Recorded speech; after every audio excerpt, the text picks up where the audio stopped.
In July 2014, a small town in West Virginia became the center of a terrifying crime story. One that sounds like fiction but was shockingly real. It began with a Craigslist ad and ended with a woman chained in a basement, fighting for her life. This is the story of Heather Saul and how she stopped a serial killer. Let's rewind. Heather Saul was a single mom, trying to make ends meet. She turned to escorting through Craigslist, a dangerous but fast-paying option. She always screened clients, but one request felt off. Are you available tonight? Must be discreet. She agreed to meet. A decision she would regret instantly. The man at the door was Neal Falls, soft-spoken, carrying a small black bag. Heather let him in. Seconds later, he pulled a gun. Live or die, make a choice. Now grab your stuff. We got a lot of driving to do. Then he began strangling her. Heather panicked. She wanted to fight back, but it felt hopeless. Time slowed down. She reached for something on the table, anything to defend herself, snatching the gun. It happened in a split second, a struggle for the gun, then a definite bang. Neal Falls was dead. But what they found next shocked everyone. In Falls' car, police found what looked like a serial killer kit, a duffel bag filled with disturbing items. He had duct tape, trash bags, and a list of names. 10 women, all escorts. Heather's name was next. Detectives linked Neal Falls to disappearances in multiple states. He wasn't just a violent client. He was hunting women. Detectives believe he may be responsible for up to 10 unsolved murders across the U.S., including the 2012 disappearance of a woman named Crystal Beches in Las Vegas. Security footage shows a man matching Falls' description walking into her apartment. He was never seen leaving. In 2013, another woman vanished after responding to an ad. She was last seen entering a hotel room with a man matching Falls' description. Her roommate told police she was worried because the man in the room didn't leave. When police searched the room, they found nothing. The case went cold. By 2014, Neal Falls was on the move again, targeting women in Ohio. On June, he was captured on surveillance video entering an apartment building. The residents saw him on camera, but she never saw him leave. 1 week later, his car was found abandoned near a national park, a trail of blood leading away from it. Police, Billy Falls, may have used the secluded area to dispose of his victim. And then came Heather, his final victim. To this day, some of the names on his list remain missing.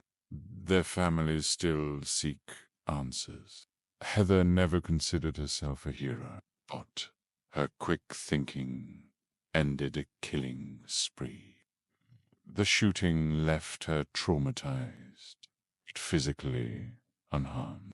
In a statement, she said, "I remember thinking, I don't want to die. But then I realized I had a daughter who needs a mom, and I thought, I gotta get out of this situation alive for her." Her case changed the conversation around online safety, sex work, and several advocacy groups used her story to demand better protections for vulnerable women.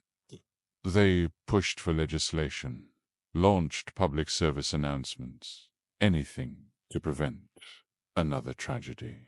The investigation revealed the killer with a disturbing past. Pooh. He was a former security guard who lived alone. He had no close friends or family ties. He was meticulous, keeping detailed notes and making careful plans. His journals offered a glimpse into his twisted mind. He wrote about his obsession with control, domination, and power. P described his victims as disposable objects to be used and discarded.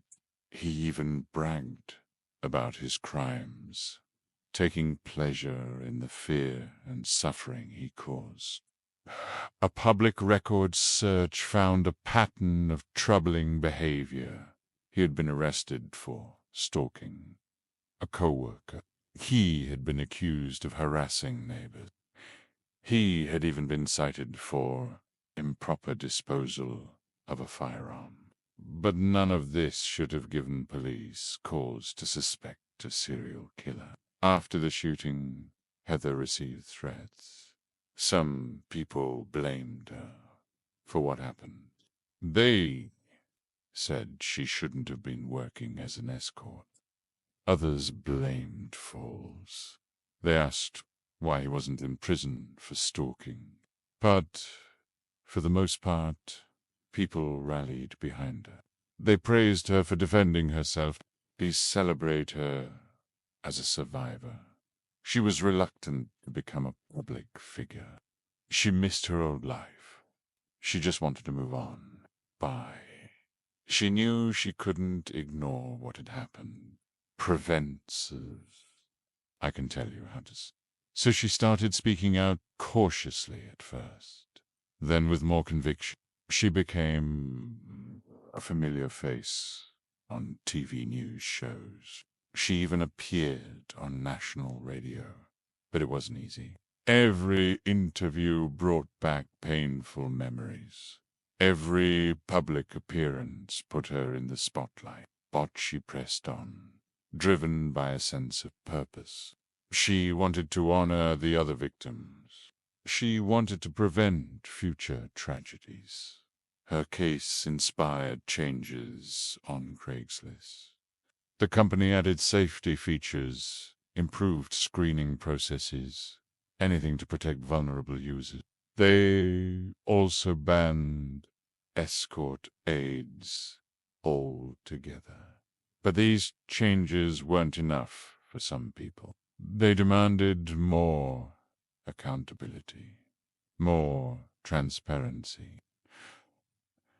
They wanted to know if Craigslist could have done more. Dorit could have done more to prevent the attacks. Heather remained skeptical of online classifieds. She knew firsthand the dangers. She also knew the power of social media, how quickly a story can go viral, how silly lives can be ruined. She became a private person, limiting her online presence, blocking unwanted messages, curating her own narrative.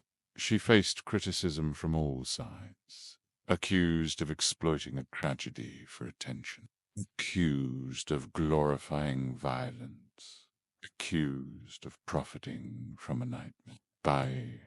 But she held her ground, knowing that her story had wider implications. Her case sparked debate about self-defense laws, particularly for women. Some people argued that she acted in... Others argued that her actions were reckless. But for the most part, her story raised awareness about the importance of personal safety, the right to protect oneself, and the need for accessible firearms. She became an advocate for training, education, and preparedness, sharing her experience to empower others. She even taught self-defense classes, demonstrating techniques that helped her survive. But her impact went beyond the legal and political sphere. Her story touched people on a human level. It forced them to confront uncomfortable realities about violence against women. The prevalence of domestic abuse, the challenges of seeking help, and the importance of community support. Her bravery resonated with survivors. Her resilience inspired activists. Her story became a rallying cry for change. The aftermath of the shooting left scars, not just for Heather, but for everyone involved. Her friends and family struggled to come to terms with the trauma. Her attorneys grappled with the legal complexities of the case. Her supporters faced their own biases and prejudices. As the years passed, new questions arose. Did Heather receive adequate support? Was justice served? Could anything have been done differently? These questions continue to be debated. Today, Heather lives in a different city. Proof. She tries to maintain a low profile, but her legacy remains. Her story continues to be told, analyzed, and discussed. She has become a symbol of strength, a symbol of survival, a symbol of hope. She survived a calculated attack by a methodical killer, a killer who chose his victims with care, a killer who planned his actions meticulously, a killer who showed no remorse or pity. She survived despite the odds being stacked against her, despite the danger being all too real, despite the consequences being dire. She survived because she was willing to fight, to claw, to bite, to scratch, to do whatever it took to stay alive. She survived because she had something worth fighting for, a daughter, a reason to keep breathing, a purpose to keep moving forward. She survived because she refused to be a victim, to be defined by her attacker, to be confined by his expectations, to be silenced by his threats. She survived because she had a story to tell, a story that needed to be heard, a story that mattered. Her story is a testament to the human spirit, the ability to overcome, to persevere, to rise above. It's a reminder that life is fragile, precious, and worth fighting for. So, when you hear her story, remember her strength, her resilience, her courage. Let it inspire you, motivate you, push you to be better, do more, dream bigger.